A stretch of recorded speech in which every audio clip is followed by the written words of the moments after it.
Hey guys, this is Stone COat Countertops. This is a piece that we just finished pouring. This is our Classic Quartz color. This is such an easy color to emulate. We're going to show you step by step how to do this yourself in your own space. Super fun technique, and all the recipe is going to be listed right here. Stay tuned and visit us anytime at stonecoatcountertops.com. Enjoy the video.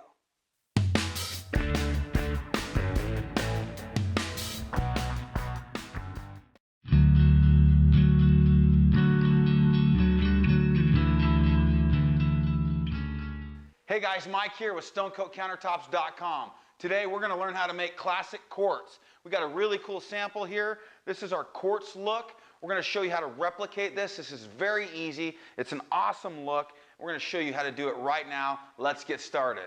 What we're going to do first is we're going to do a paint and primer in one, and we're going to do that in natural gray. Here we go. So I got some natural gray. What I like to do is get some of that excess off, and we're going to go ahead and paint those edges. Whenever we're doing a paint and primer in one, we're always going to do two coats, especially on those edges. We sand between coats with 150 to 220 grit, whatever you have, and then we'll do a second coat. Let's go ahead and put our first coat on. And you just want to put, enough paint where it saturates the MDF well. If you're going to go over your existing countertops, that's no problem, but make sure if you're going over for mica or solid surface or cultured marble or granite or natural stone or tile, you're going to follow those directions that we have in the videos, but those always require a bonding primer so that you get great adhesion long term. When you're going over MDF or something porous, you don't need a bonding primer. So we're just doing the paint and primer in one step right now. I really enjoy working with this product. We have our mica flakes that we're going to use in this process. Those are going to be found at stonecoatcountertops.com, and all of our recipes are found that we're going to show you here on stonecoatcountertops.com. Those recipes are quick, they're easy, and they're thorough. They're easy to use. You're going to be able to match this effect, no problem. It's enjoyable, and your eyes are just going to be delighted when you see how cool this is. The key when using mica flakes is you can't have a color integrated into the epoxy. Reason for that is because those mica flakes sometimes are somewhat transparent, or you don't want a mica flake buried in color and then sticking out. It looks too fake. It looks unrealistic. And so we put our base color down with simple paint and primer in one, and then we're going to do our beauty on top, our mica flakes, and in this case we're also going to add a touch of silver glitter just to make it get some dimension in different particle size, just like you'll find in quartz when you go to buy it. This is a fun technique.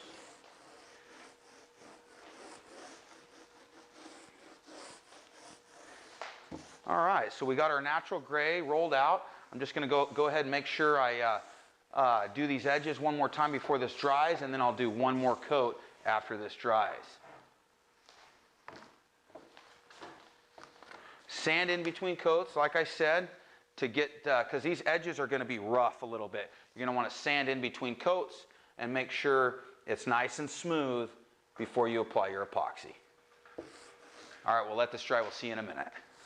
Okay, what we're going to do is we're going to sand between coats. This is our first coat of the paint and primer in one, and all I do is I just quickly sand this just to smooth it out, and I'll sand those edges, make sure it's nice and smooth and ready for my next coat. And this just helps it get rid of the boogers and stuff on the side and any roughness from that MDF. This really starts to help you out here, but we're just going to get that sanded. I've already pre-sanded these edges pretty well before I even applied the paint and primer in one, but if you do this between coats, you'll get better results.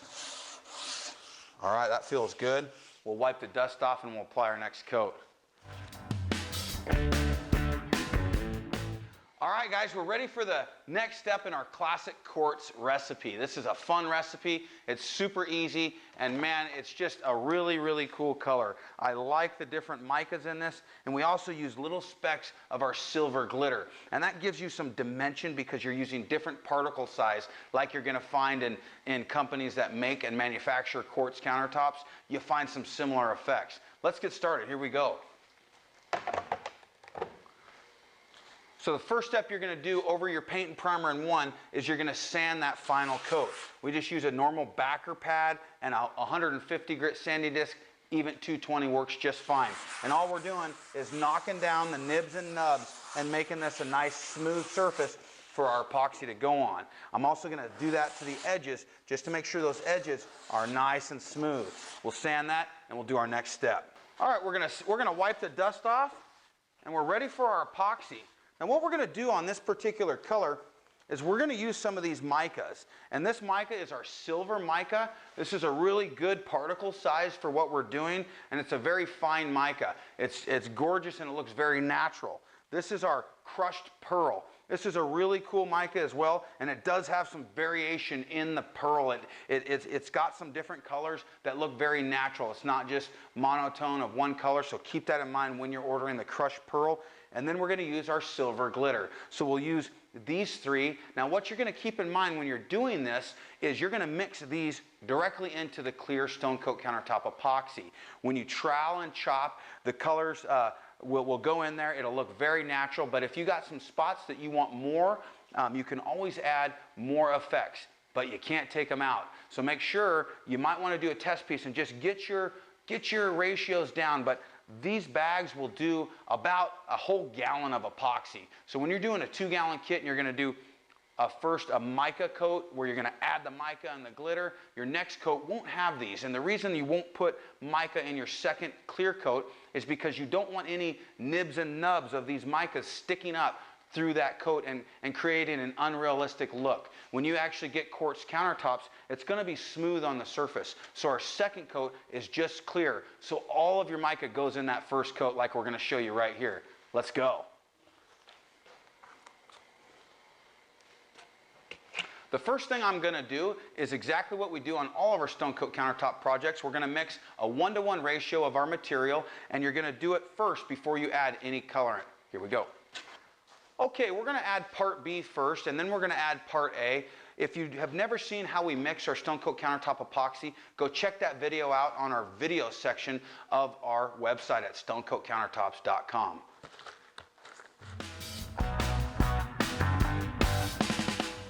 When you're adding the mica flakes into your mix, sometimes your mix is going to have some air bubbles in there, and it's going to appear milky white. Now that comes out as you torch, and it's really going to clear up and come to life, so don't let that alarm you.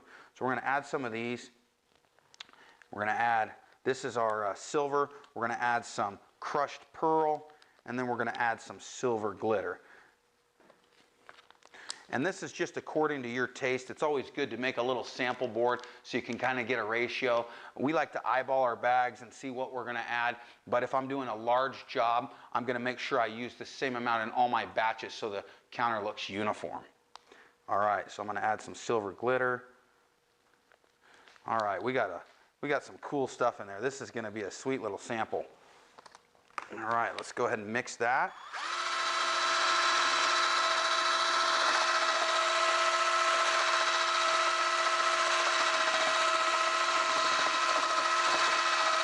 Now I've already mixed the Stone COat Countertop epoxy clear, and this is just to disperse these mica flakes throughout the clear epoxy.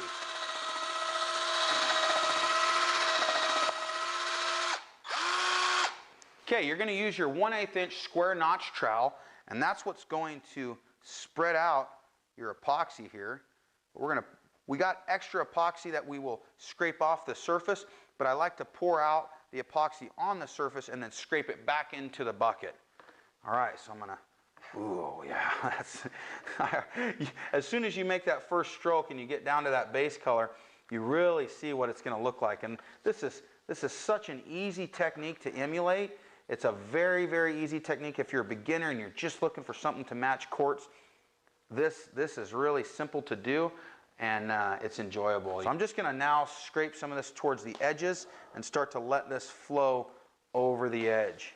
I don't bring it right to the edges until I'm done spreading the majority of the top. If I'm going to do a giant piece, it's no different than what I'm doing now. It's just in larger pieces. Now, keep in mind that you have at least 45 minutes to an hour of working time with this product. depending on the temperature.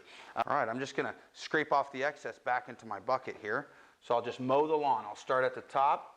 Now I don't wanna pull the epoxy off the top. I'm just making it even. So I'm just gonna do this right here.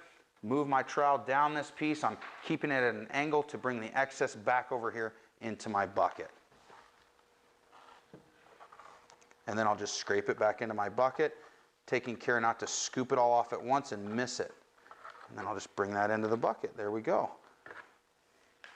All right, now I'm done with my square notch trowel. I'm ready for my next step, which is chopping. We like to use these Wooster shortcut brushes. These work really good, but be sure to de-shed them. A lot of brushes will shed into your tops a lot.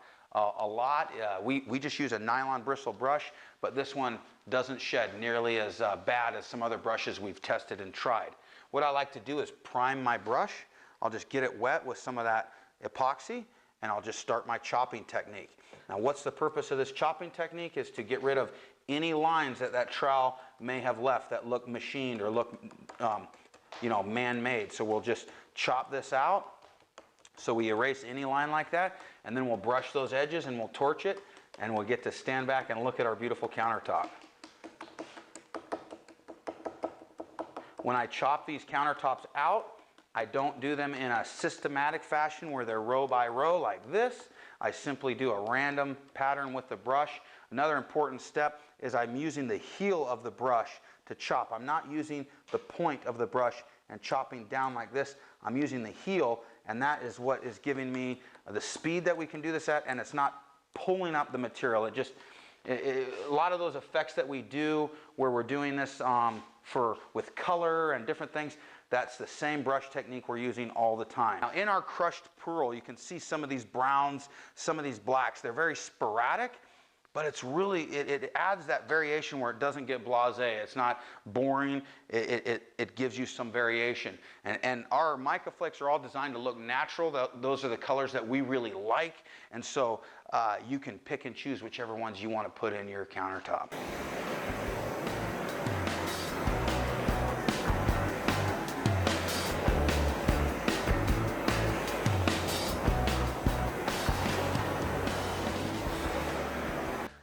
Okay, we got that piece torched out. It looks really good. It is super even. When you mix the actual metallics in the epoxy, it does all the hard work for you. It gets it even, it gets it dispersed, and it also has it in layers because this mica is staying suspended in our epoxy. Our epoxy is very thick, and so it stays suspended. It's not wanting to all sink to the bottom, so you have different layers. It looks very realistic. Now I'm going to just add a little bit of silver in areas that I may want some. Now you don't have to do this. This is a complete optional step, and it won't be as even when you do this. It'll give you some variation, but that's just a decision you can make on the taste and the desire of your countertop that you're going for. All right, and when I do this, you just got to be careful. You can overdo it real quick. So I just kind of will shake my hand like a salt and pepper shaker and just let little bits out at a time, and you can see how that just kind of floats down to that surface. So as I'm shaking these mica flakes out, what I'm doing is I'm making my silver mica flake my prominent color. I'm making that on the surface, and that's actually what your eye is going to catch the most, which is kind of what I'm going for here. And a lot of those are suspended in there with that crushed pearl. It almost becomes transparent when you're putting it against a natural gray background. But I really like this look. It's classic. It will go with about anything. And what I love is I can see through this, and that you wouldn't even really know that I put silver glitter in here because it matches these colors so well, but it's tiny particles. It looks like quartz. It looks like shining quartz. And so that's why I like to add those small particles in our quartz colors. So I'll put a little bit more of this out, and I'm just about done. This is just and if I wasn't talking so much, I could get this piece done very quickly. It's super easy color to do. I'm going to go ahead and get a little bit on the edge here. Now what I'm going to do between coats is you your sanding becomes important, because I'm going to have little corners and little edges of these mica flakes sticking up out of the epoxy. You don't want to just do a clear coat over that. You want to take your sander and just quickly knock down any edges that are standing up, because we want our clear coat to lay perfectly flat. That's very easy to do with this particle size and these mica flakes that we've chosen. It's a simple process, but it's important to go ahead and sand between coats. Wow, I look like an artist. It's really cool. Let's put a little bit on the front there. All right. Okay, now that we've finished with our mica flakes, I'm really happy with how that looks. I love that. It's really beautiful. I'm going to torch it again and then one more time. I like to torch all of my pieces 3 times. Now, your first torching, you're popping all the obvious bubbles. But then what happens is little bits of air continue to come up, and they come up in the form of tiny, tiny pin dot bubbles. If you don't torch these bubbles, you'll leave, your piece will look like glass. You come back and all of a sudden you have a divot. That's because you didn't torch it a second or third time. You want to make sure you torch it and then turn the air off, especially on your second coat. When you want it to lay out really flat, turn the air movement off, like a heating and air vent or a fan or anything like that blowing across the surface. It's not going to let it lay out glass flat, so that's important as well.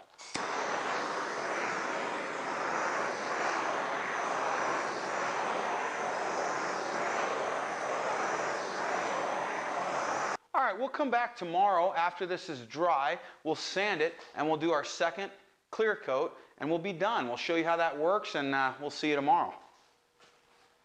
All right, guys, we've let our Classic Quartz color here dry overnight. This is our first coat. It's really beautiful. I love how this is dried. We do have, when you rub your hands over this, you can feel the nibs and nubs of some of that mica sticking up above that first coat. This is why we do our second coat without any mica in it. What I'm going to do is I'm going to start on the edges, and I'm going to simply sand any of those high points down.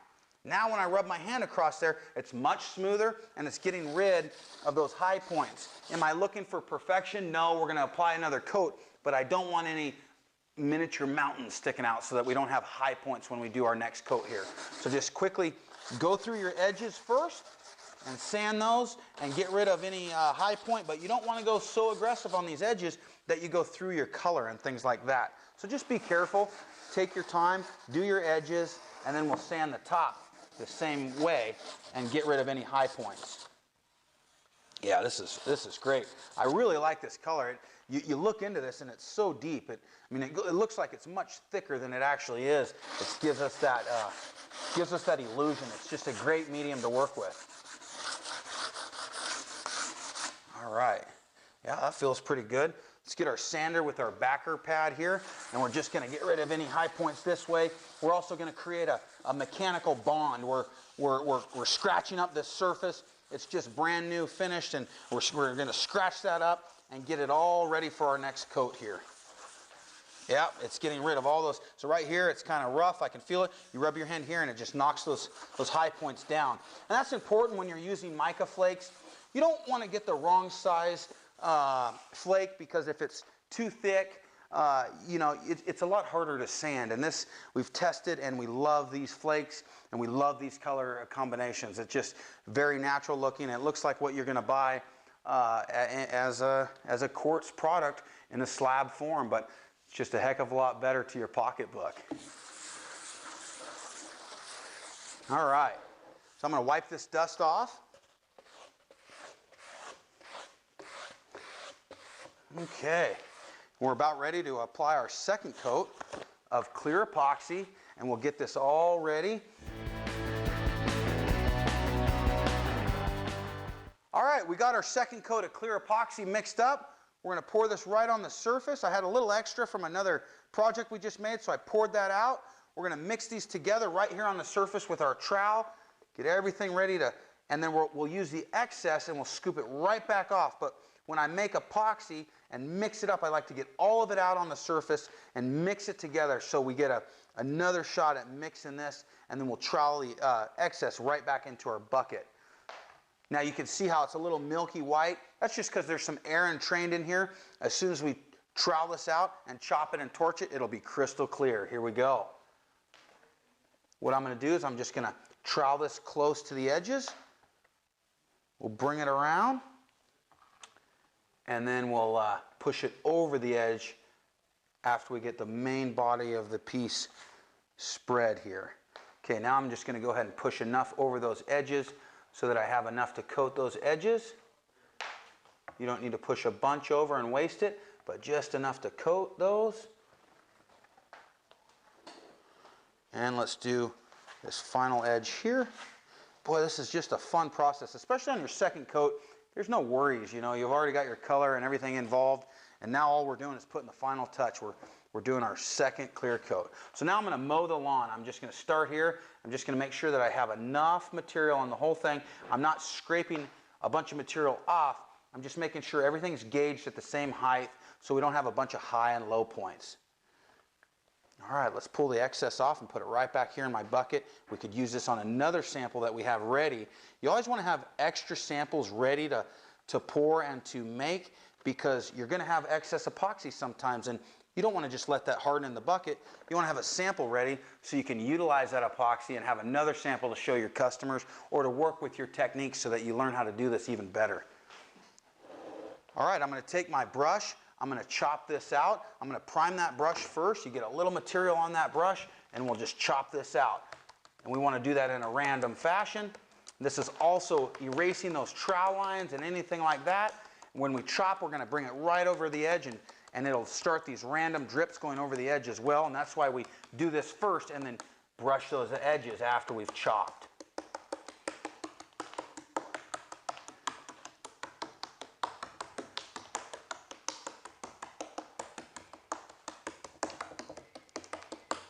Okay, we got the top chopped. Now I'm going to go ahead and brush those edges out, making sure to make those drips nice and smooth so everything cures really smooth for us. We're covering those mica flakes very well here. All of our sanding comes into place so that we hide all those high points. Okay, let's brush the front of that there. A little tricky on camera, but we'll do a good job here. Get that brushed out. You want to make sure you don't leave anything untouched. You want to brush the entire edge. All right, can you see these big bubbles on camera? Are those showing up? Yeah, I can. Okay, so what we're going to do is we're going to torch this out. Watch how easy those dissipate.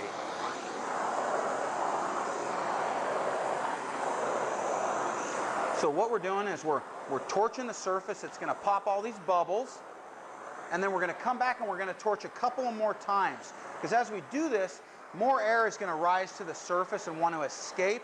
And by torching that, we allow that to happen where it doesn't retain that air in the piece, and we're going to get a much better finish by properly torching. Make sure you don't leave those air bubbles in the surface. After that first one, it looked like they were all gone, but just make sure you do it a couple of more times. Now what I'll do is after I torch it here, I'll come back in about 5 minutes and I'll torch it again.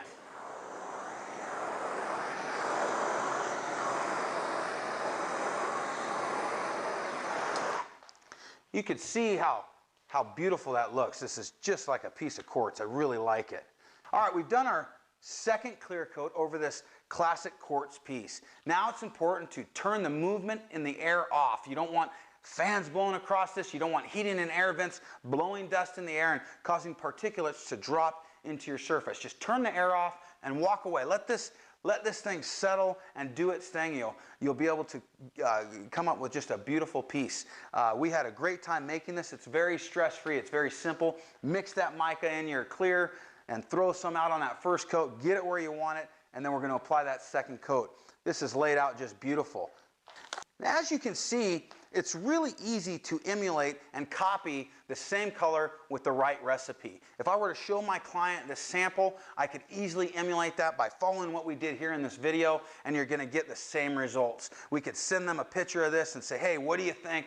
And your customer's just going to love it. We really like this technique and this color. Hey guys, thanks for watching this video on how to use Stone COat Countertop Epoxy to emulate our classic quartz color. This is just a really fun technique to do. Please give us your comments below. Give us a thumbs up and help us promote this by sharing it with your friends. We'd really appreciate that. Subscribe to see our new videos that are coming out all the time on different techniques that we're playing with, and you'll you'll just always be up to date. You can visit us anytime at our website at stonecoatcountertops.com, and feel free to call us with any questions or free project support. Thanks again for watching, and until next time from Stone COat Countertops, you got this.